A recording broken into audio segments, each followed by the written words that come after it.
Bonjour et merci à tous d'être venus aussi nombreux aujourd'hui, aussi bien ici en présentiel que online. Je sais qu'il y a eu pas mal d'inscrits, donc encore une fois merci. On va parler aujourd'hui de cette grande révolution dont on parle depuis des mois maintenant, plus d'une année, hein, cette révolution de l'IA et notamment de l'IA générative. Mais juste avant de parler de tout cela, puisqu'on va parler bien sûr de l'intelligence artificielle, on va parler de soft skills, on va parler d'innovation et surtout de comment accompagner vos équipes dans cette transformation plutôt que dans cette révolution. Et donc avant de commencer, je vais juste me présenter pour ceux qui ne me connaissent pas. Je m'appelle Salim Nassur, j'ai passé plus de 25 ans dans la tech, hein, dans des boîtes comme Orange, Alcatel-Lucent ou chez Google, hein, comme vous le savez certains. J'ai passé pas mal de temps là-bas, ce qui m'a permis d'avoir cette compréhension du monde dans lequel on est entré aujourd'hui. Hein. Et c'est ça, ce dont on va parler aujourd'hui. J'ai pris l'habitude de dire qu'il y a, j'ai beaucoup de passion dans la vie, mais j'en ai deux grandes. La première, c'est évidemment la technologie. Donc cette technologie qui nous envahit un peu chaque jour de plus en plus, et de l'autre côté l'humain. Et l'idée, c'est de se dire comment la technologie peut aider l'humain à mieux se développer, à être plus épanoui. Et c'est vrai qu'aujourd'hui, beaucoup de gens se posent la question de savoir, finalement, est-ce que cette technologie est là pour nous aider ou est-ce qu'elle est là pour nous remplacer? Donc il y a beaucoup de craintes autour de cette IA, il y a beaucoup de choses, et c'est ce que je vous propose de démystifier aujourd'hui, toutes ces craintes, parce qu'évidemment, il y a des choses dont il faut faire attention, mais il y a aussi beaucoup d'opportunités. Et donc on va regarder les deux côtés, et surtout on va se pencher du côté des opportunités. Comment transformer cette révolution de l'IA en opportunité pour vous, pour votre entreprise et pour l'ensemble de vos collaborateurs. Allez, c'est parti. Donc déjà, quand on parle de tsunami, hein, et c'est comme ça que j'ai intitulé cette présentation, hein, c'est un terme qui a été repris, ou en tout cas utilisé par Muriel Pénicaud, vous savez, cette ancienne ministre du Travail, qui a dit récemment que on va vivre d'ici 2030 un tsunami à cause de l'IA notamment, à cause d'autres phénomènes, mais notamment l'IA dans le monde du travail va complètement bouleverser la façon dont on travaille. Et on voit aujourd'hui de plus en plus d'articles sur l'IA va remplacer un salarié sur 4 d'ici 5 ans, ou encore que l'intelligence artificielle nécessite évidemment un accompagnement pour pouvoir ne pas se faire remplacer, non pas par l'IA, mais aussi par quelqu'un qui maîtrise mieux l'IA. Donc ça c'est important. Et enfin surtout, et ça, c'est le dernier rapport qui est apparu en début d'année du FMI, donc du Fonds monétaire international, qui dit que dans les pays occidentaux, 60% des emplois seront impactés fortement par l'automatisation des tâches et notamment l'intelligence artificielle. Donc quand on sait tout ça, on se dit, effectivement, il est en train de se passer quelque chose. Juste avant de prolonger, j'aimerais faire un petit test là avec vous, alors pareil pour ceux qui sont en ligne, qui a déjà essayé ChatGPT? Parce que j'interviens très régulièrement dans des entreprises, auprès de COMEX, auprès de collaborateurs, et je me rends compte que encore beaucoup de gens n'ont pas essayé de ChatGPT, donc ceux qui ont déjà essayé, vous pouvez lever la main. Ok, à peu près la moitié de la salle. Ah, si j'étais direct, et je vais l'être, la moitié, qu'est-ce que vous faites? L'autre moitié, il faut absolument tester en fait. Il faut tester pour voir de quoi on parle, parce que c'est bien d'en parler, mais l'IA générative, contrairement à l'IA, est quelque chose qui va vraiment changer la façon dont vous allez travailler demain.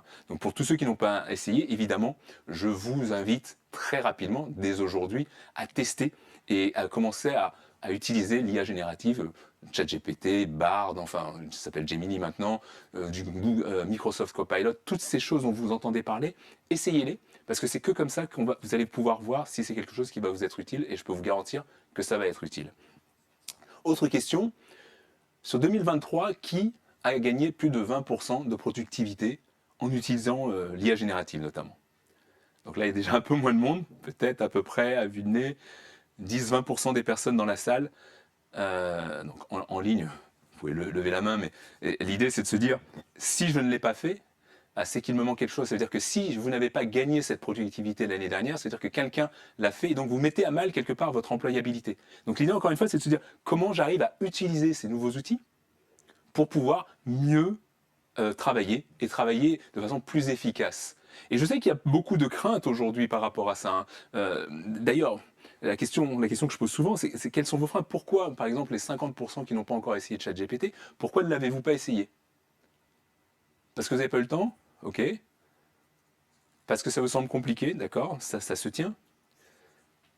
Parce que vous attendez la prochaine révolution? En fait, il y a plein de raisons en général quand il y a une nouvelle révolution, mais celle-ci, pour être bien clair, c'est la plus grosse révolution Et je vous le dis, c'est la plus grosse révolution qu'on ait eue depuis le début de l'informatique. C'est même plus important qu'Internet. Donc si vous attendez la prochaine, vous allez attendre un moment, puisqu'en fait, aujourd'hui, c'est énorme ce qui est en train de se passer. Mais je comprends tout à fait, parce qu'on l'a vu dans d'autres technologies, il y a des freins. Le premier, souvent, c'est un manque de compréhension. Manque de compréhension, donc on ne sait pas de quoi on parle, on n'a pas envie, on est dans le quotidien et on n'a pas le temps de s'arrêter pour voir. Le deuxième, c'est effectivement, on a l'impression que c'est complexe. Et c'est ça l'avantage de l'IA aujourd'hui, cette IA générative dont on parle, c'est que c'est pour tout le monde. C'est plus complexe. Donc en fait, il faut vraiment comprendre qu'aujourd'hui, l'IA générative, vous n'avez pas besoin d'être un geek, comme on dit, vous n'avez pas besoin d'être un informaticien, un développeur. N'importe qui, vous, moi, n'importe qui, peut utiliser l'IA générative pour améliorer sa façon de travailler. Donc il n'y a pas de complexité derrière ça. Il y a peut-être parfois des problèmes d'intégration avec le système, notamment le système d'information de l'entreprise, mais ça, encore une fois, c'est comme, mais dites-vous que c'était vraiment comme l'arrivée des mobiles. Ben, à un moment, vous aviez votre mobile personnel. C'est comme l'arrivée d'Internet. À un moment, vous n'utilisez pas Internet, et après, tout le monde a utilisé Internet. Aujourd'hui, en tout cas demain, mais ça devrait être aujourd'hui, tout le monde utilisera l'IA générative. Et c'est aussi, ça vous paraîtra aussi évident d'utiliser un ordinateur, alors qu'il ne viendrait plus à l'idée d'utiliser une machine à écrire. Et c'est exactement la même chose. Donc le plus tard vous allez vous y mettre, le plus tard, plus vous allez prendre du retard par rapport à ça. Autre problème qui est assez récurrent, c'est la crainte liée à la sécurité, à la confidentialité. Et ça, j'entends tout et n'importe quoi sur le sujet. Il faut savoir qu'aujourd'hui, dès lors que vous utilisez un service payant, les problèmes de sécurité diminuent considérablement. Donc le seul moment où vous avez des problèmes véritables de sécurité, de confidentialité des données, c'est quand vous utilisez des produits qui sont gratuits. Quand vous utilisez des produits qui sont payants, vous ne vous posez pas la question, par exemple, quand vous allez utiliser votre Word, votre Excel, de savoir si quelqu'un va vous piquer vos données. Pourtant, elles sont souvent hébergées dans ce qu'on appelle un cloud. Et donc là, il n'y a pas ce problème de données. Donc ne vous posez pas ces genres de questions, utilisez, essayez de plus en plus. Après, évidemment, il y a des craintes liées à l'emploi. On se dit, ah mais est-ce que je vais être remplacé? Est-ce que je vais... La meilleure façon d'être remplacé, c'est de ne pas s'en servir. En revanche, en s'en servant, il y a de moins en moins de chances que vous puissiez être remplacé parce que vous allez comprendre comment ça fonctionne. Autre crainte que je veux tuer d'entrée de jeu avant même la présentation, effectivement, il y a des préoccupations éthiques et responsables. Et ça, c'est important. C'est important de se poser ces questions-là, mais c'est au gouvernement, c'est à votre entreprise de le faire. Et vous, d'un point de vue individuel ou au niveau de vos équipes, il faut continuer à avancer. Ça ne veut pas dire en faisant n'importe quoi, mais il faut quand même avancer, parce que sinon, vous perdez du temps en tant que dirigeant, en tant qu'équipe. Ça, c'est important. Manque de soutien de la direction, je viens d'en parler, en fait. La direction doit vraiment comprendre. Moi, j'interviens très régulièrement auprès de COMEX, justement pour faire sauter tous ces freins que je suis en train de lister, un à un, et pour comprendre qu'en fait, il faut avancer et il faut apprendre en marchant. Et ça, c'est hyper important. Autre point, souvent on manque de cas d'utilisation au quotidien. Comment j'utilise ça dans mon job? Comment j'utilise l'IA générative quand je suis commercial? Comment j'utilise l'IA générative quand je travaille dans les RH? Comment j'utilise l'IA générative quand je suis au marketing ou encore même à l'exploitation ou à la production? En fait, tous les métiers que l'on connaît peuvent aujourd'hui utiliser l'IA et particulièrement l'IA générative pour améliorer la façon dont ils travaillent. Et ça, pour ça, il faut tout de suite essayer de casser je dirais cette peur naturelle que l'on peut avoir et essayer de résister le moins au changement. Et on va regarder tout à l'heure comment on arrive à travailler là-dessus. Et enfin, bien sûr, en dernier lieu, mais c'est le plus important, il faut faire de la formation régulière, de la formation massive pour former l'ensemble des collaborateurs à cette IA générative. Donc ça, tout de suite, on pourrait s'arrêter là. Ce sont les freins et la réalité, c'est qu'il y a des façons de pouvoir contrer ces freins. Et on va en évoquer certaines. Évidemment, on n'aura pas le temps de tout évoquer. Juste avant qu'on commence vraiment dans cette présentation, qui pense pouvoir gagner 20% de productivité cette année grâce à l'IA? Moi, je pense que j'en gagnerai 20 ou 50 même. Là-bas, c'est bien. Je vois qu'il y a quand même des gens qui sont confiants. Donc je compte sur vous et j'espère que cette présentation vous aidera à atteindre ces objectifs. Donc, dernière question et après, pour de vrai, on commence. Qui pense, et là c'est très sérieux, qu'il peut être remplacé dans son job, quel que soit votre job, par une IA d'ici les 10 prochaines années? Je vois de l'hésitation dans la salle. Oui. Effectivement, c'est un peu mitigé pour ceux qui sont en ligne et qui ne voient pas les personnes qui sont dans la salle. C'est un peu mitigé. La réalité, c'est qu'on ne sait pas. On ne sait pas. Par contre, La seule chose dont moi je suis certain, et que je peux partager avec vous aujourd'hui, c'est que si vous ne vous y mettez pas, vous serez assurément remplacé dans les 10 années prochaines. Donc il y a une façon de ne pas se faire remplacer, c'est il faut s'adapter, il faut comprendre. Pour pouvoir s'adapter, il faut comprendre l'environnement dans lequel on est, il faut pouvoir se dire, ok, j'ai compris, le monde a changé, c'est plus business as usual, je vais m'adapter et pouvoir avancer. Et en s'adaptant, on va commencer à innover, faire des choses de façon différente pour justement profiter de ces opportunités. Et enfin, pour pouvoir profiter pleinement de ces opportunités, on va continuer à se développer, à apprendre en permanence, à développer sa curiosité et à travailler ensemble en développant ce qu'on appelle le growth mindset.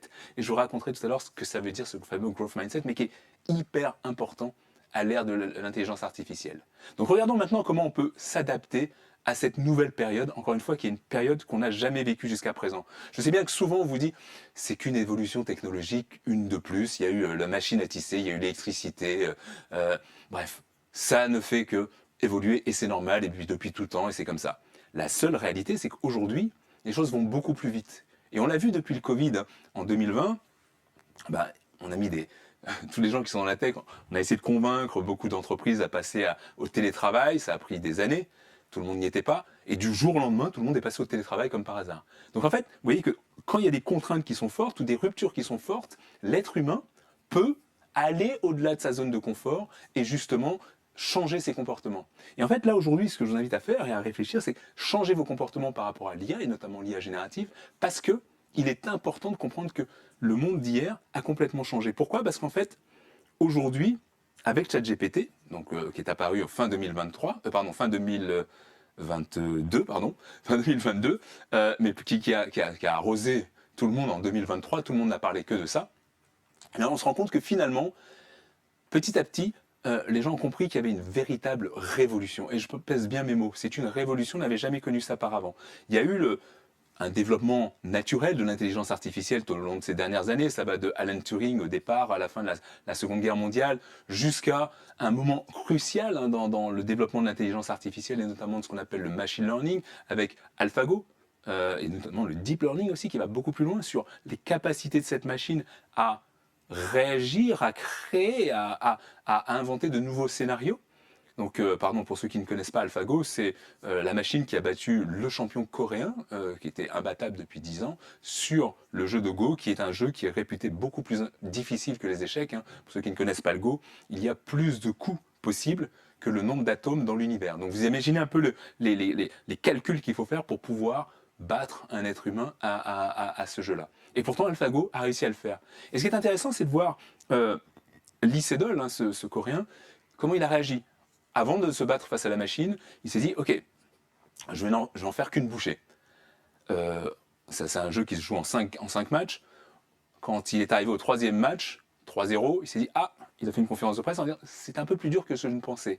Et au cinquième match, il a fini à 4-1, il avait quand même gagné un match, mais il s'est dépassé, donc il allait un peu plus loin, et il a compris qu'en fait, aujourd'hui, il y avait une machine qui potentiellement, sur ces aspects-là, pouvait aller plus loin que ce qu'il avait l'habitude de faire lui en tant qu'humain. C'est-à-dire que quelque part, il ne va pas se faire remplacer, mais il va s'aider de cette machine pour pouvoir dépasser la façon dont il raisonnait habituellement et éventuellement raisonner différemment. Donc, ce qu'il faut comprendre, c'est cette notion d'accélération. Aujourd'hui, quand on parle de ChatGPT, pourquoi c'est un phénomène ? Parce qu'il a fallu moins de 2 mois pour atteindre 100 millions d'utilisateurs. Ce qu'on n'avait jamais vu jusqu'à là, même Facebook, même Instagram, même Netflix n'ont pas fait aussi bien. Et pourtant, ce sont des applications grand public. Alors que ChatGPT, c'est pas forcément pour le grand public à la base. Or, aujourd'hui, tout le monde, enfin en tout cas beaucoup de gens l'utilisent. Et cette accélération est importante à comprendre. Pourquoi ? Tout simplement parce que cette accélération, quand vous voyez cette courbe blanche, c'est la façon dont opèrent les entreprises habituellement. Donc c'est business as usual, on y va. Tout ce qu'on sait, c'est qu'aujourd'hui, depuis cette courbe bleue, qui est la courbe du numérique, finalement, les entreprises qui n'ont pas pris la vague du numérique ont tendance à péricliter, ou en tout cas à grandir moins rapidement, c'est la courbe blanche, et celles qui ont pris le numérique, la courbe bleue, vont beaucoup plus vite. Et aujourd'hui, avec ce nouveau monde dans lequel on est rentré, certains parlent de monde VUCA, donc volatile, incertain, complexe et ambigu, que moi j'appelle VUC AI, donc c'est ce qu'il est toujours incertain, ambigu, mais en plus il est boosté aux amphétamines, à l'IA, qui fait que ça va encore plus vite, et on comprend encore de moins en moins en vite. Par contre, si on sait s'adapter, on va continuer à croître. Si en revanche on ne s'adapte pas, que l'on soit une entreprise ou ou un collaborateur, bah forcément, on va décroître et on va péricliter. Et ça, c'est important de comprendre qu'il y a 3 forces qui sont majeures dans toute transformation dans les entreprises. Et j'ai participé à beaucoup, pour ne pas dire des centaines de transformations d'entreprises un peu partout dans le monde. Il y a 3 blocs qui sont importants. C'est comprendre la technologie, et ça, c'est hyper important. Deuxièmement, c'est comprendre comment, grâce à cette technologie, on va changer son business, son business model, ses process en interne, et surtout comprendre comment, grâce à la culture de l'entreprise, comment on va faire changer cette culture d'entreprise, et notamment l'état d'esprit de l'ensemble de nos collaborateurs pour pouvoir justement embrasser tout cela. Parce que vous pouvez avoir la bonne technologie et elle soit performante et le bon business model, mais si vous n'avez pas changé l'état d'esprit de vos collaborateurs, il ne se passera rien, ou plutôt, ça ne marchera pas. Donc, il est important vraiment, cette notion d'exponentialité est cruciale. Et pour vous donner un exemple, on va faire l'exemple là dans la salle, hein. Si je vous dis que je vous donne 1 million maintenant, ou 1 centime tous les jours que je double pendant 31 jours, instinctivement, qu'est-ce que vous allez choisir? Bon, je vois que certains m'ont vu venir, donc il y en a qui disent oui, 1 centime. La plupart des gens, en général, quand vous posez cette question, ça va être 1 million. Vous savez, le fameux un tien vaut mieux que 2 tu auras. La réalité, c'est que si vous multipliez 1 centime tous les jours pendant 31 jours, à la fin du mois, vous avez 10 millions. Et ça, si vous appliquez cette formule, qui est la formule de l'exponentialité. Donc cette formule, il faut bien comprendre que quand on parle de computing, quand on parle d'ordinateur, c'est cette formule qui est importante à retenir. C'est-à-dire qu'aujourd'hui, même ceux qui ont essayé ChatGPT 4 ou autres, dites-vous que dans 1 an, ce sera complètement différent. Et dans 2 ans, ce sera encore différent, mais de façon exponentielle. Donc on ne peut pas s'attendre à ce que demain soit comme aujourd'hui. C'est impossible. On n'est plus dans ce rythme-là. Et ça, c'est hyper important à comprendre et je vais vous le montrer au travers de 2 exemples. Vous voyez là, ici, il y a 2 robots. À droite, il y a le robot Atlas, donc, qui est utilisé, enfin sur lequel il travaille, donc Boston Dynamics depuis des années, donc qui fait vraiment des prouesses. Et de l'autre côté, vous avez Optimus, le robot qui a été développé par Elon Musk, hein, et Tesla. Et en fait, tout de suite, on pourrait penser que Atlas est beaucoup plus agile, beaucoup plus fort. Alors que le robot d'Optimus est un petit peu, voilà, il va doucement, il fait des petites choses. La réalité, c'est qu'en fait, Optimus est beaucoup plus fort Atlas. Pourquoi? Parce qu'en fait, Atlas, tous ses gestes sont préprogrammés à l'avance. Or, aujourd'hui, le nouvel ère dans laquelle on est rentré, cette fameuse intelligence artificielle, c'est que tout ce que fait Optimus, il le fait en live. Il n'a pas besoin d'être programmé, il décide des tâches qu'il fait.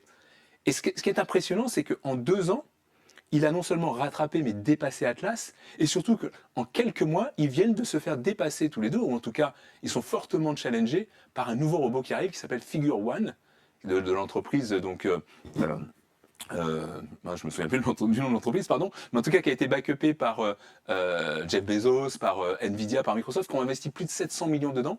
Et l'idée, c'est quoi? C'est de se dire que non seulement les jobs, comme on dit, col blanc, peuvent être disruptés, ou en tout cas chahutés, mais aussi les jobs de col bleu, d'ouvriers, vont être également automatisés. Donc une fois qu'on a dit ça, ça veut dire que tout ça, ça va très vite, ça change très vite d'un mois à l'autre, et il faut se préparer à tout cela. Et ça, sans rentrer dans le détail, on voit plein d'impacts potentiels de l'IA qui vont venir. Ça va vraiment de la façon dont on va faire les films. On l'a vu hein, très récemment pour ceux qui regardent l'actualité. Aujourd'hui, vous tapez un prompt, donc des messages, et vous arrivez à créer une vidéo qu'il aurait fallu des heures pour créer avant. Ou dans l'enseignement, dans la santé, on le voit déjà depuis longtemps. Ou ça peut aller même jusqu'à, certains parlent de l'extinction de l'humanité, mais je n'irai pas jusque-là. Par contre, ce qui est certain, c'est qu'on parle beaucoup de croissance économique, et c'est ça que je veux retenir aujourd'hui. Dans cette croissance économique, si on revient dans le monde du travail, on sait aujourd'hui, de façon plus ou moins certaine, il y a encore des sceptiques, mais qu'il y aura des jobs qui vont être créés et d'autres qui vont disparaître. La réalité, c'est que le net, hein, à la fin de tout ça, c'est qu'il y a des jobs qui vont disparaître. Et c'est vrai que c'est un peu intéressant, et notamment pour vous, RH, qui êtes ici donc, et online, c'est de bien comprendre qu'aujourd'hui, pour limiter la casse, donc pour sauver vos collaborateurs, et c'était le thème d'aujourd'hui, il va falloir les former. Il va falloir les former rapidement, massivement, pour les faire transitionner d'un métier qui devient caduc, et on le verra tout à l'heure, à un métier qui va devenir un nouveau métier. On ne pourra pas le faire avec tout le monde, mais globalement, ça va limiter cette casse pour qu'il n'y ait pas trop de casse sociale par rapport à ça. Parce qu'il faut vraiment prendre conscience, et là je suis très sérieux, qu'il va y avoir des jobs qui vont être perdus et qui ne seront pas récupérés par cette automatisation. En revanche, la bonne nouvelle, c'est qu'il y en aura quand même d'autres qui vont être créés et qu'il va falloir saisir ces opportunités. Et OpenAI, il a bien dit en fait, hein, vous savez, OpenAI, cette société donc, de Sam Altman qui a créé ChatGPT, il y a 1 an déjà, ils ont édité un rapport en écrivant noir sur blanc ce qu'ils allaient faire. Donc leur objectif, c'est d'automatiser à peu près 80% des jobs qui existent sur Terre. Mais ils ont prévenu les gouvernements, ils ont prévenu les entreprises en leur disant préparez-vous, il va y avoir des perturbations, préparez-vous, il faut réformer le travail, il faut préparer des programmes de sécurité et surtout, il faut former et éduquer vos populations, qu'elles soient publiques, qu'elles soient privées, qu'elles soient dans votre entreprise, parce que les choses vont vraiment changer, on ne va plus travailler comme on travaillait avant. Et ça, c'est important de comprendre que souvent, vous allez avoir des analystes qui vont vous prédire l'avenir. Et ça, c'est relativement facile. Après, quand on arrive dans le monde de l'entreprise, que je connais très bien, bah, c'est plus difficile. C'est difficile parce qu'il faut s'adapter. Et s'adapter, bah, ça demande un changement. Et ce changement, bah, il est dur quand on est humain parce qu'on a l'habitude, on reste dans sa zone de confort. Donc l'idée, c'est vraiment de se dire comment on arrive à s'adapter le plus rapidement possible. Et pour ça, il faut suivre, moi j'aime bien cette courbe qui est la courbe du Gartner en fait, hein, qui suit la hype technologique. Donc vous savez, c'est un petit peu si vous regardez le métaverse, à un moment tout le monde a dit ah c'est génial, et puis après hop, plus personne n'en parle, et après on repart un peu plus tard dedans. Et là, il y a beaucoup de gens que je rencontre qui se disent oui, tout le monde parle de l'IA générative, ChatGPT, ça monte et puis ça va faire flop et on n'en parlera plus d'ici un an. Détrompez-vous, c'est une, pardon je vais le dire, énorme connerie. C'est une énorme connerie, pourquoi ? Parce qu'en fait, on a déjà fait ce qu'on appelle le winter, donc cet hiver de l'IA. On est déjà passé. Là, aujourd'hui, on n'est plus dans la hype. On est dans le plateau de productivité. C'est pour ça que toutes les entreprises, en tout cas celles qui ont compris, tous les fonds d'investissement, en tout cas ceux qui ont compris, mais ils ont tous compris, sont déjà dans ce plateau de productivité, donc investissent massivement sur l'IA, parce qu'on sait très bien que c'est là pour durer. Donc, moi, ce que je recommande toujours, c'est de regarder cette deuxième courbe, et c'est la courbe du deuil. Vous savez, donc il y a une psychologue, hein, Elisabeth Kübler-Ross, qui a modélisé la façon dont vous réagissez quand vous perdez un proche. Ben, en fait, quand vous perdez un proche, c'est un peu ce qui se passe en entreprise quand il y a une nouvelle technologie ou une nouvelle réorg, il y a toujours des réorgs dans les entreprises. On a l'annonce, et puis tout de suite, on s'arc-boute et il y a le déni qui arrive. Et puis finalement, on fait de la résistance, on dit non, non, c'est pas pour moi, non, j'en veux pas, moi je veux travailler comme d'habitude et je veux pas changer. Et puis à un moment, c'est la dépression parce qu'on voit les autres qui changent et nous, on se dit mince, non, je veux toujours pas, mais on voit l'écart qui se creuse. Et finalement, on se dit je vais pas rester tout seul dans mon coin, donc je commence à expérimenter, j'y vais. Je me décide enfin à y aller et j'accepte. Et là, il y a du temps qui a été perdu. Et ce temps, alors pas tous heureusement, mais encore une fois, je consulte beaucoup, enfin je vais dans beaucoup d'entreprises. Il y a encore des gens qui en sont à l'état de la réflexion, comment on va y aller. Faut plus là, en fait. Il ne faut pas se dire comment on va y aller, c'est maintenant j'y vais et j'avance. Et en fait, plus vous allez réduire ce temps d'acceptation de ce changement, plus vous allez rebondir. Donc il faut vraiment vous dire que le monde que vous avez connu jusqu'à présent, la façon dont vous travaillez jusqu'à présent, c'est fini. C'est comme un moment quand vous avez mis votre ordinateur dans les mains et que vous aviez l'habitude de ne pas avoir d'ordinateur, voilà, on s'y met. Donc l'IA générative, c'est la même chose. C'est se dire que oui, il y avait un avant, il y avait un après. Il ne vous viendrait pas à l'idée aujourd'hui de vivre sans votre téléphone mobile, sans votre ordinateur, ça va être la même chose avec l'IA. Donc le plus tard vous vous y mettez, le plus vous prendrez du retard et vous allez mettre à mal votre employabilité et celle de vos collaborateurs. Et ça, c'est vraiment hyper important à comprendre. Donc pour ne pas se mettre en retard et mettre à mal son employabilité, il faut développer votre capacité d'innovation. Parce qu'en faisant ça, en développant votre capacité d'innovation, vous allez pouvoir justement saisir ces opportunités. Vous dire, tiens, oui, effectivement, on peut faire ça, ah, vous ne pouvez pas faire ça avant, mais maintenant on peut le faire de cette façon, grâce à l'IA générative.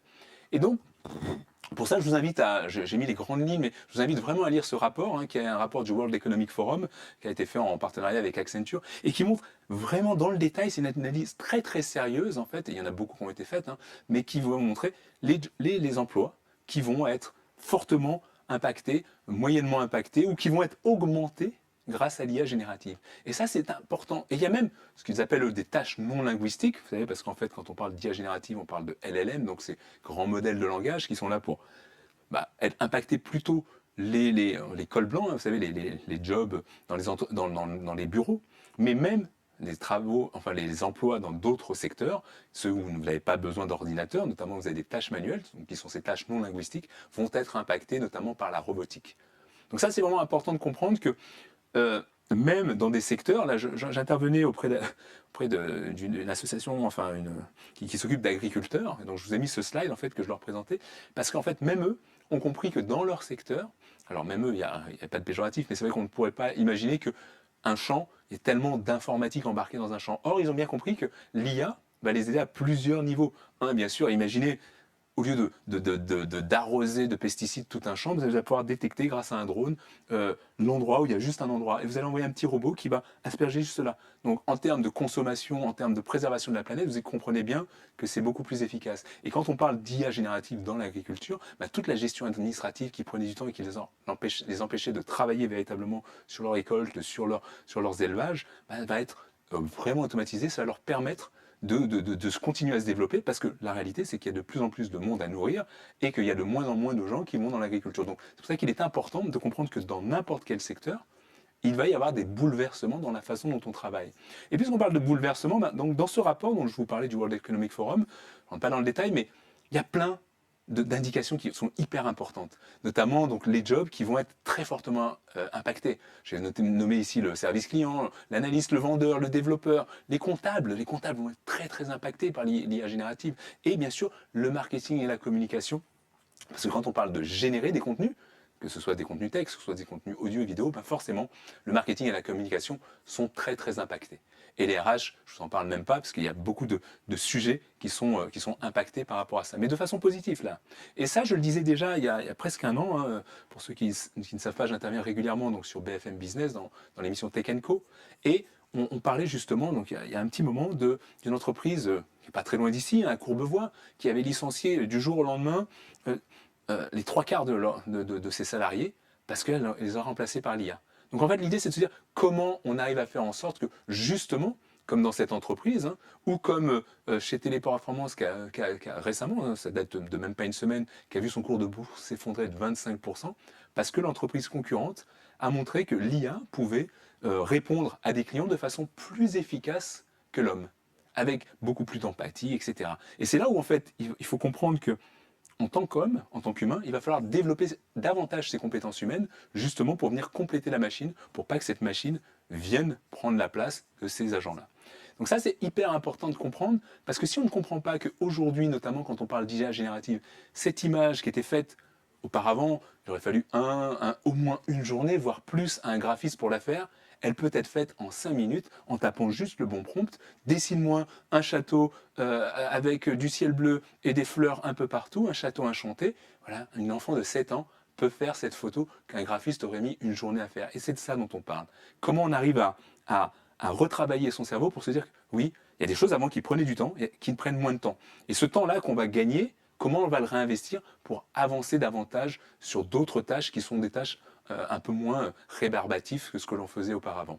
Et ça, en fait, on le fait tout simplement en analysant cas par cas l'ensemble des collaborateurs sur ces compétences, vous savez, ces fameux soft skills qui sont à développer. Parce que dans chaque métier, donc là je vous parlais des marketeurs, de la com, des agences de com, dans chaque métier, en fait, vous pouvez analyser quels sont les soft skills qui sont dans ce métier-là. Et en fait, quand vous les retransposez au nouveau métier, c'est un petit peu un jeu de Lego en se disant, tiens, cette personne a ces capacités, ces soft skills, donc on va pouvoir les faire transitionner, parfois avec un peu de formation, parfois avec beaucoup de formation, vers ces nouveaux métiers.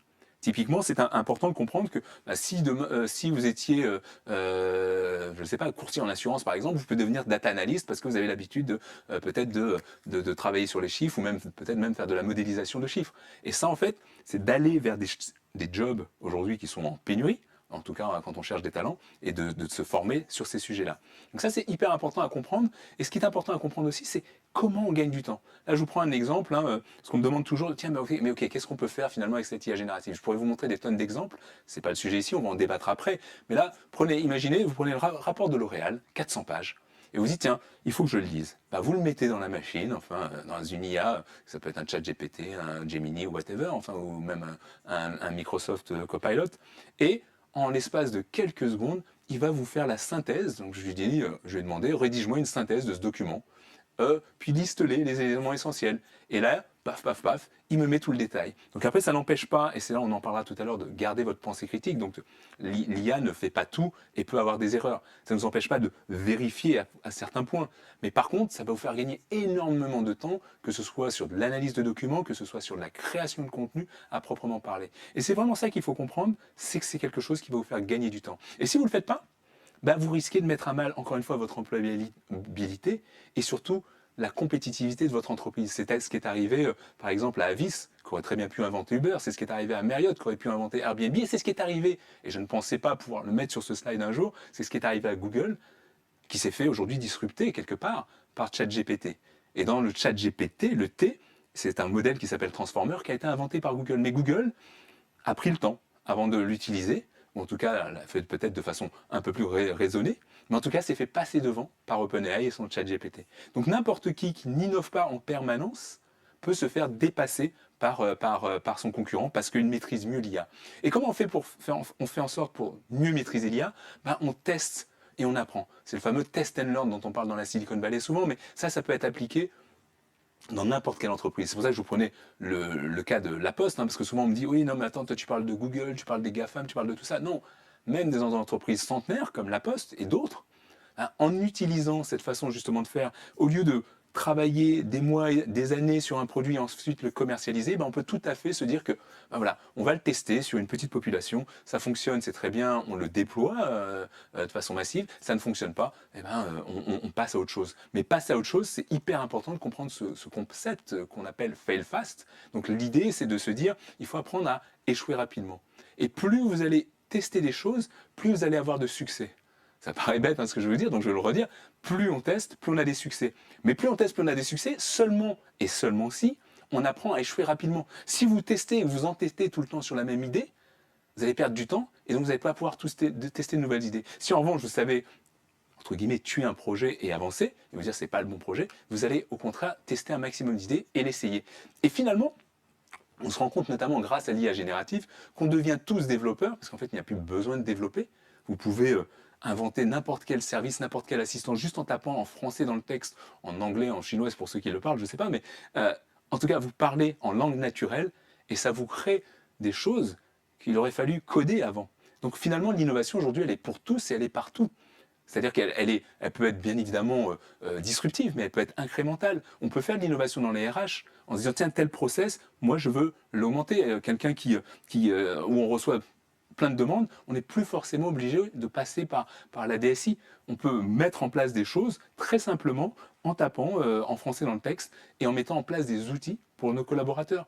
Ou tout simplement, on peut avoir de l'innovation managériale également. Donc toute cette innovation, elle peut être multidimensionnelle, aussi bien incrémentale que disruptive. Et ça, c'est vraiment quelque chose qui est assez nouveau en fait. Et pour comprendre ça, il faut se développer. Il faut se développer, travailler son intelligence individuelle, il faut travailler son intelligence collective, et il faut surtout travailler ce qu'on appelle le growth mindset. Le growth mindset, c'est sa capacité justement à voir des challenges, comme on est en train de les vivre aujourd'hui, et les transformer en opportunités. Et ça de façon rapide et de façon massive. Et ça, c'est ce qui est finalement le plus difficile dans l'entreprise, de se dire comment je vais emmener l'ensemble de mes collaborateurs rapidement. Restez là, je vais vous expliquer comment. Donc déjà, ce qu'il faut bien comprendre, c'est que la machine, elle fait des choses fabuleuses, mais la machine, ce n'est pas un homme. La machine, elle n'a pas d'empathie, la machine n'a pas d'émotion. La machine, finalement, elle fait des erreurs aussi. Vous savez, ces fameux phénomènes d'hallucination dont on parle, donc elle va vous dire des choses de façon très assertive. En fait, il va falloir le challenger quand même, avoir cet esprit critique. Parce que, et souvent les gens se disent, ah mais je l'utilise pas parce que ça fait des erreurs. Mais imaginez que vous avez quand même voire plusieurs nouveaux collaborateurs dans votre équipe grâce à ces assistants d'intelligence générative, d'intelligence artificielle générative, et que tout comme un humain dans votre équipe, la machine peut faire des erreurs, mais l'humain aussi. Je lisais une news rigolote l'autre jour où il y avait une grève, alors pardon pour les gens qui travaillent à Météo France, mais il y avait une petite grève alors je sais pas, c'est peut-être pas Météo France, mais de gens qui font la météo. Ils disent, on a installé de l'intelligence artificielle et ça fait des erreurs, donc on préférait qu'on enlève l'intelligence artificielle. Et pardon, je rigole doucement, mais la météo, elle n'est pas très sûre aujourd'hui déjà quand elle est faite par des humains. Donc aujourd'hui, l'IA, il ne faut pas la voir contre les humains. L'IA va faire des erreurs, les humains vont faire des erreurs, mais ensemble, on fera moins d'erreurs et on sera beaucoup plus pertinent. Donc il ne faut pas se mettre en opposition par rapport à cette machine, il faut au contraire développer cette complémentarité qui va permettre justement d'être meilleur. Parce que quand on regarde, vous savez, il y a toujours ce fantasme qui arrivera à une réalité, en tout cas c'est ma pensée, il y a deux courants de pensée, il y a des gens qu'on n'arrivera jamais à ce qu'on appelle l'intelligence générale, enfin l'intelligence artificielle générale, les GI comme on dit, et d'autres disent, si on y arrivera en 2045, en 2030, avant peut-être, on ne sait pas. Moi, tout ce que je sais, ce que j'observe dans toutes les entreprises et depuis un petit moment, c'est qu'on n'a pas besoin d'une intelligence artificielle générale. Sur certains points, et c'est comme ça que nos entreprises sont faites, on a une tâche à faire. Et sur ces tâches-là, on va avoir de l'IA qui va pouvoir la faire, souvent même plus rapidement, mieux que l'homme. Donc la question qu'il faut se poser, c'est comment on vit avec ça? En développant ses compétences humaines, pour être en complément par rapport à cette machine qui va venir vous augmenter. Il faut vraiment le voir comme une calculatrice scientifique. Une calculatrice scientifique, évidemment, avant, on faisait les calculs. Aujourd'hui, c'est pas parce qu'il y a une calculatrice scientifique que vous n'allez plus travailler. Par contre, vous allez travailler différemment, vous allez travailler plus vite, vous allez faire des calculs plus vite. Et c'est exactement ça, l'utilisation de l'IA générative, c'est que vous allez pouvoir faire des choses beaucoup plus rapidement, de façon plus productive grâce à ça, et vous allez avoir plus de temps justement pour travailler sur ce qui est le propre même de l'humain, c'est-à-dire avancer sur ces relations sociales, ces relations humaines. Et Cédric Villani, vous savez, ce mathématicien qui a gagné la médaille Fields, qui est la plus grande distinction pour un mathématicien dans le monde, elle le disait depuis déjà des années. Aujourd'hui, pour être en complément de l'intelligence artificielle, il faut développer ses compétences humaines. Et c'est important de le comprendre. Ses compétences créatives, parce qu'on va être toujours créatif, la machine le deviendra de plus en plus aussi, mais c'est cette complémentarité qui est hyper importante. Et pour ça, il faut effectivement développer son fixed mindset. Alors pour ceux qui ne connaissent pas, je vous recommande le livre qui s'appelle Growth Mindset, justement, de Carol Dweck, qui est une chercheuse à l'université de Stanford. Et ce livre est très bien fait parce qu'en fait, sans schématiser, mais quand même un petit peu, donc elle met deux catégories de personnes, des fixed mindset et des growth mindset. Et le growth mindset, finalement, c'est celui qui est toujours en capacité, qui a toujours envie d'apprendre de nouvelles choses, qui est curieux, qui se dit, OK, aujourd'hui, peut-être que je ne sais pas faire, utiliser cette IA générative, ou l'autre jour je parlais à des entrepreneurs de PME, vous savez, il y a facture électronique qui arrive, donc on ne sait pas faire. Oui, mais on apprend. Et donc en apprenant, on développe ce growth mindset et on se rend toujours adaptable par rapport à l'époque dans laquelle on est. On se rend toujours disponible pour pouvoir acquérir de nouveaux savoirs, pour ne pas se faire justement disrupter, non pas par la machine, mais par ceux qui utiliseront mieux la machine que ceux qui ne l'ont pas fait. Donc ce growth mindset est hyper important pour continuer à aller chercher ces opportunités. Et ça, encore une fois, on le sait depuis un petit moment, il y a plus de 10 ans maintenant que le World Economic Forum, chaque année, vous savez, au moment de Davos, publie les 10 compétences clés à développer. Et je suis effaré de voir, pardon, je suis obligé de le dire, que dans beaucoup d'entreprises, beaucoup d'entreprises, ces 10 compétences clés ne sont pas développées aujourd'hui à l'ensemble des collaborateurs. Et c'est une erreur. C'est une erreur, pourquoi? Parce qu'en fait, si on ne le fait pas aujourd'hui, si on ne développe pas ces compétences, ça veut dire que dans 5 ans, dans 7 ans maximum, ces gens n'ont plus de travail. Vous n'avez plus de travail parce que si vous n'avez pas développé ça, là vous vous ferez remplacer encore une fois par la machine, mais surtout par des gens qui auront développé ces compétences. Donc il est essentiel de travailler sur ces 10 compétences. Et s'il fallait se concentrer que sur 4, travailler sur ce qu'on appelle les 4 C, vous savez, communication, critical thinking, pensée critique en français dans le texte, collaboration et créativité. Ce sont les 4 compétences que la machine aujourd'hui ne sait pas faire et qui va vous distinguer et vous permettre d'être en complémentarité avec la machine. Et si en plus de ça, vous ajoutez l'adaptabilité, l'agilité et une dose de leadership, vous êtes prêt pour garder votre employabilité et celle surtout de vos collaborateurs pendant encore de nombreuses années. Et en fait, c'est intéressant de comprendre que souvent quand j'arrive en entreprise, j'aime bien mettre cette image, parce que je leur dis, écoutez, alors, et on va le faire aujourd'hui, on va faire le test. Qui a déjà fait du rafting ici? Ok. Alors maintenant, levez la main ceux qui ont réussi à arrêter le bateau. Évidemment, il n'y a personne, j'aurais été étonné. Mais alors mieux encore, levez la main ceux qui ont réussi à faire demi-tour. Évidemment, personne. Et en fait, derrière cette analogie, c'est vraiment ce qu'il faut voir, c'est l'innovation, c'est la technologie. Cette technologie, vous ne pouvez pas l'arrêter. Donc, soit vous vous dites, je vais essayer d'arrêter, mais ça va mal se passer, vous allez capoter. Soit vous vous dites, et vous en tant que dirigeant, en tant que chef d'entreprise, en tant que DRH, en tant que directeur de département, vous êtes à la tête de ça et vous avez des équipes. Et ces équipes, vous êtes là pour les guider. Les guider pour essuyer les plâtres, essayer des choses. Comme quand vous êtes dans un bateau, vous évitez les vagues, vous évitez les rochers. Et vous êtes là pour les guider. Et tous ensemble, on doit apprendre à naviguer ensemble pour justement profiter de la vague et la transformer en opportunité, plutôt que se manger le rocher et le transformer en catastrophe. Et c'est ça qui est hyper important dans ce besoin de formation. Il faut clairement et encore une fois, ce n'est pas que moi qui le dis, hein, je le dis depuis de nombreuses années, mais le World Economic Forum le dit encore mieux que moi, il faut se former rapidement. Là, de 2023 jusqu'à 2027, il va y avoir des profonds changements. Et si on n'investit pas massivement maintenant sur l'ensemble des collaborateurs, pas juste les managers, pas juste une partie des collaborateurs, tous les collaborateurs, on doit leur apprendre à travailler avec l'IA, on doit leur apprendre à développer leurs soft skills, les deux ensemble pour être en complémentarité. Et ça, c'est hyper important. Et je dirais même, certaines entreprises, hein, là je prends l'exemple, puisqu'on était tout à l'heure dans la création de contenu, donc là je prends l'exemple d'une agence de communication, hein, et elle a mis un grand plan de transformation et de formation pour l'ensemble de ses salariés. Et je dis toujours bravo, c'est bien, mais ce n'est qu'une première étape. Parce qu'en fait, vous ne pouvez pas considérer que vos salariés vont se former qu'en ligne. Ça ne fonctionne pas. Et évidemment, le online est une façon de pouvoir acculturer très rapidement. Mais il faut du présentiel. Sur des structures de cette façon, il faut absolument que tout le monde aille en présentiel, développer, essayer, échanger. Parce que sinon, vous n'aurez pas ce changement et vous n'aurez pas ce changement massif qui est important. Donc vous pouvez faire des journées de formation, vous pouvez faire même des ateliers ludiques, parfois en 2 heures, des ateliers créatifs en utilisant l'IA pour démystifier tout cela. Il y a beaucoup de modèles qui existent pour justement commencer à faire cette initiation, cette acculturation. Et justement parce qu'on fait ça depuis des années, on a créé un format, et je vais vous en parler juste après, un format qui permet justement de rendre l'IA accessible, la démystifier, la rendre ludique, et surtout de comprendre comment on l'utilise au quotidien et en quoi ça va être utile. Mais juste avant cela, on peut aussi continuer à pousser ses collaborateurs à apprendre en permanence. Et il faut vraiment que chacun comprenne que, je prenais l'exemple des agriculteurs tout à l'heure, je parlais avec un agriculteur qui me disait, moi, dans mon tracteur, ça arrive, j'écoute des podcasts, parce que ça me permet d'apprendre même quand je suis dans les champs.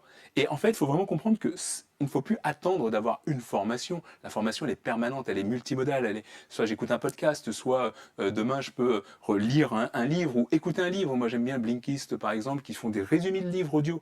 Donc, ça me fait gagner du temps. Ou Cooper pour la version française. Ça peut être aller sur LinkedIn Learning ou même travailler. Ça, c'est important, j'en parlerai pas ici, mais important de aussi faire un peu d'exercice parce que rester tout le temps derrière son ordinateur, c'est pas très bon, ni pour son physique, ni pour sa santé mentale. Mais donc, se comprendre que on est entré dans cette ère et il faut complètement, tous les jours, s'adapter à cette nouvelle ère.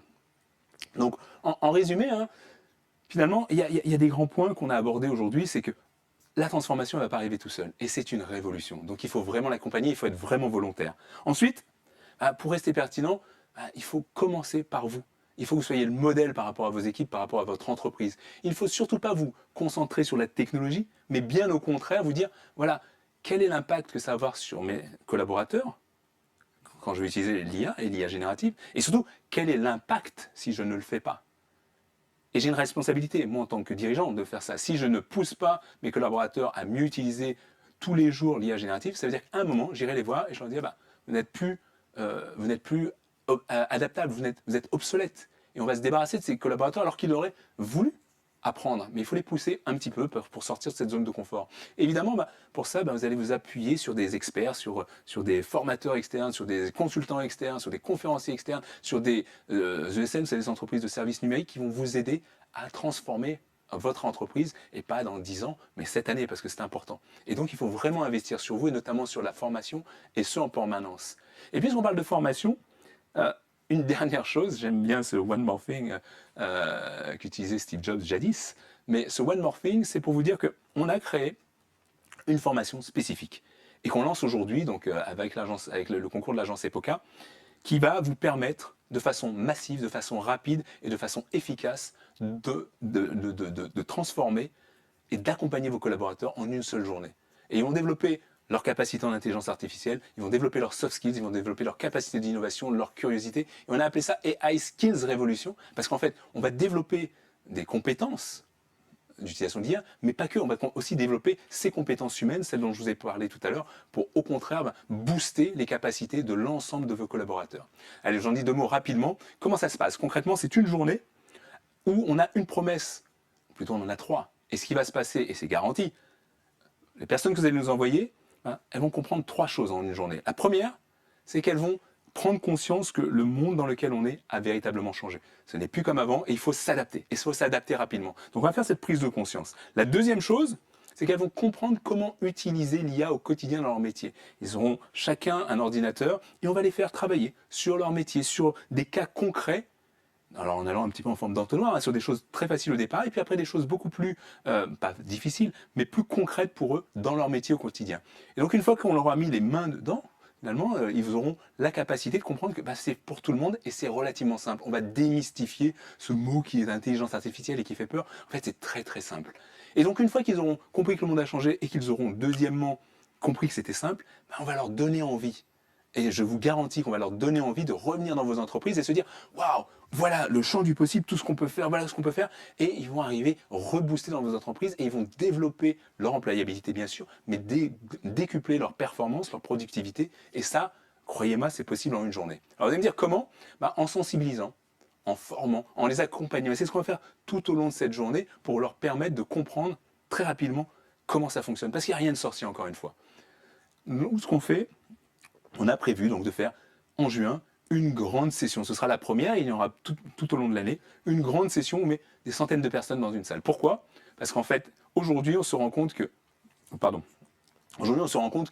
si vous mettez des petits contingents de personnes, 10 personnes, 20 personnes dans une salle, premièrement, celui qui ne veut pas sortir de sa zone de confort ne va pas le faire. Là, ce qu'il faut voir, c'est quand vous avez plein de gens qui sont en train d'essayer de taper, vous êtes un peu comme dans un stade, vous savez, quand vous faites la hola, vous êtes là, vous dites, tiens, moi aussi, je vais le faire.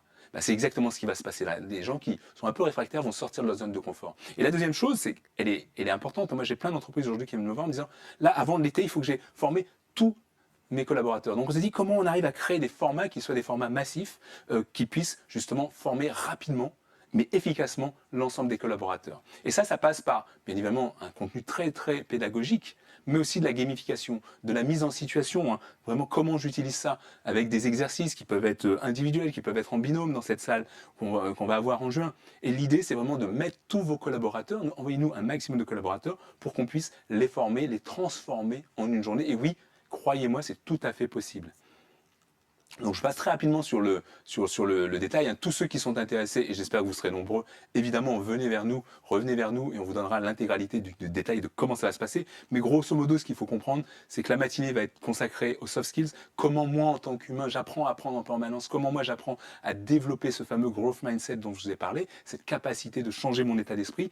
Et l'après-midi, on va vraiment être sur les ordinateurs et on va travailler sur comment justement, on apprend à travailler différemment, autrement avec l'IA générative, en apprenant à faire des prompts, en apprenant à collaborer. Et justement, cette partie collaboration est hyper importante parce qu'une fois qu'on a la machine, on ajoute finalement un nouveau partenaire dans l'équipe. Donc il faut collaborer avec la machine, mais il faut ne pas oublier, et bien évidemment, de développer son empathie, sa communication active, sa communication passive, pour travailler avec les autres collaborateurs, les collaborateurs humains. Et on parlera un petit peu de santé également, parce que souvent ce que j'entends dans toutes les entreprises dans lesquelles je vais, c'est ouais, c'est bien beau tout ça, mais j'ai pas le temps et je suis fatigué. Et c'est vrai, en fait, les journées sont longues, les journées sont. Justement, en utilisant l'IA générative, ça va vous libérer du temps. Ça va vous libérer du temps, ça va vous libérer du temps de cerveau, et donc ça va alléger votre charge mentale. Et en comprenant bien votre santé, la façon dont vous mangez, l'alimentation, votre sommeil, comment récupérer de l'énergie, comment être toujours en pic performance et en pic énergie, ou en tout cas comment se ressourcer quand vous en avez besoin, là vous allez libérer du temps, vous allez mieux comprendre comment vous fonctionnez pour justement être en bonne disposition pour toujours apprendre en permanence. Et c'est ça qui est important à comprendre. Donc on fera une petite session là-dessus. Et dans cette journée de formation, on remet en début de journée un cahier pédagogique. Donc ce cahier pédagogique a une double vocation. La première, c'est évidemment tout au long de la journée, on vous dira, tiens, allez, telle page, il y a tel exercice, paf, que ce soit un exercice réflexif en individuel ou en binôme avec la personne qui sera à côté de vous. Et surtout, on va vous donner également des prompts métiers, dans chacun des métiers, qui vont être tout de suite opérationnels. Vous allez pouvoir les tester pendant cette journée et les réutiliser après chez vous, parce que évidemment vous repartez avec ce cahier, en tout cas vos équipes repartent avec ce cahier pédagogique, d'ailleurs vos équipes et vous-même, je vous invite à venir lors de cette journée, et ça va se disséminer dans l'entreprise et ils vont pouvoir le partager avec leurs collègues, leur donner envie de se mettre à cette IA générative qui va être vraiment un véritable gain de temps et de productivité pour chacun d'entre vous. Très rapidement et pour conclure, l'idée c'est vraiment d'accompagner cette journée en amont, avec une certaine évaluation du niveau de chacun, avec une communication adéquate, parce qu'en fait, ils vont vraiment vivre quelque chose d'unique, une formation qu'ils n'auront jamais vue, qui va être marquante, impactante pour pour eux, dans leur carrière. Hein. Il y a finalement très peu de formations qu'on peut faire tout au long de sa carrière qui soient vraiment impactantes. Là, elle le sera, je vous le garantis. Et la deuxième chose, c'est après, eh ben, on fera un webinaire de suivi justement pour qu'on puisse continuer à avancer en fait sur cet apprentissage de l'utilisation à la fois des soft skills, ces compétences humaines, et à la fois de l'intelligence artificielle. Donc, j'espère que vous viendrez nombreux à ce AI Skills Revolution. Je vais ouvrir le temps des questions. L'idée, c'est que là, aujourd'hui, pour tous ceux qui sont intéressés par notre événement de juin, je vous invite à contacter Anastasia. Vous avez même son numéro de mobile. Vous pouvez l'appeler ou mieux encore envoyer un email. Ça va être plus simple. Ou aussi, je vous invite à scanner ce QR code ou taper directement sur slido.com avec le hashtag MarsEpoca. Mars avec 2 1, parce que Mars veut dire, pardon, je ne l'avais pas dit, mission, autonomie, action, relation, santé. Pour ceux qui sont intéressés, je vous expliquerai pourquoi j'ai appelé mon entreprise Mars, mission, autonomie, action, relation, santé. 5 piliers d'engagement importants. Mais surtout, donc, donnez-nous du feedback par rapport à cette présentation. Encore une fois, si vous avez aimé, si vous n'avez pas aimé, il y a des points d'amélioration, s'il y a des questions que vous vous posez, n'hésitez pas, donc flashez ce code, envoyez-nous vos questions, et pour ceux qui sont dans la salle, bien sûr, mais également pour ceux qui sont en ligne, pour que je sache, et puis on répondra évidemment à toutes les personnes. Et en tout cas, comme on dit dans la Silicon Valley, feedback is a gift. Donc donnez-nous un maximum de feedback, ça nous permet de nous améliorer et surtout de répondre de façon efficace à vos craintes, à vos attentes, à vos envies. Et on est là pour vraiment vous aider parce que cette révolution, encore une fois, elle peut faire peur, mais ça va être un torrent, un tsunami pour le coup, d'opportunités. Vous pouvez me faire confiance et on va y aller ensemble. Merci encore.